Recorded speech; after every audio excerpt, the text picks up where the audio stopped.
We often divide people up into those who are our friends and those who aren't. We then treat both groups very differently. When our friends need something, we are happy to help.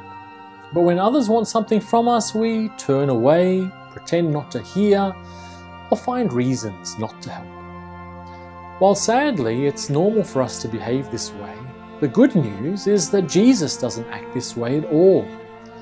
This surprised Jesus' disciples. They expected Jesus to help Jews and Israelites, but Jesus shows his disciples and the world that he is here to love and care for everyone, regardless of whether they are Jews or Gentiles, men or women, young or old. In Mark chapter 7, a woman comes to beg Jesus for help to heal her young girl. But the woman and her sick daughter weren't Jewish. To Jewish men, foreign Gentile females were counted as nobodies and treated no better than filthy dogs. And Jesus indeed calls her a filthy dog. It shocks us to hear the disgusting way Jesus talks to this worried mother. But I don't think it would have shocked Jesus' disciples. If anything, they may have wondered why Jesus even bothered talking to this woman at all. But maybe Jesus talks to the woman in this harsh way to teach his own disciples an important lesson about their own bad behavior. The disciples were raised in a culture that treated foreigners and non-believers like rubbish, that looked down on them as if they were worthless and disgusting. But in Jesus' brief discussion with this woman, he shows the disciples how wise this foreign woman is and how great her faith is.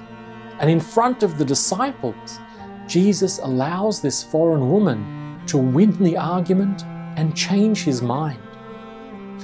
It's no wonder that the disciples remembered this brief but amazing encounter and wrote it down for us to remember today.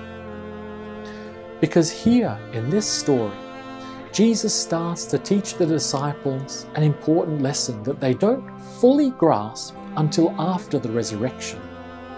It's a truth that Peter finally understands only in Acts chapter 10 verse 34, and a truth that Paul proclaims in Romans 2 verse 11.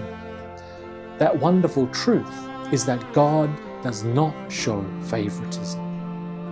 Christ loves you and me regardless of our backgrounds, our histories, and even regardless of our sins. It was while we were still sinners that Jesus loved us and died for us. We human beings show favoritism, but the wonderful news of Christ is that he doesn't show favoritism. He loves you and me and the whole world.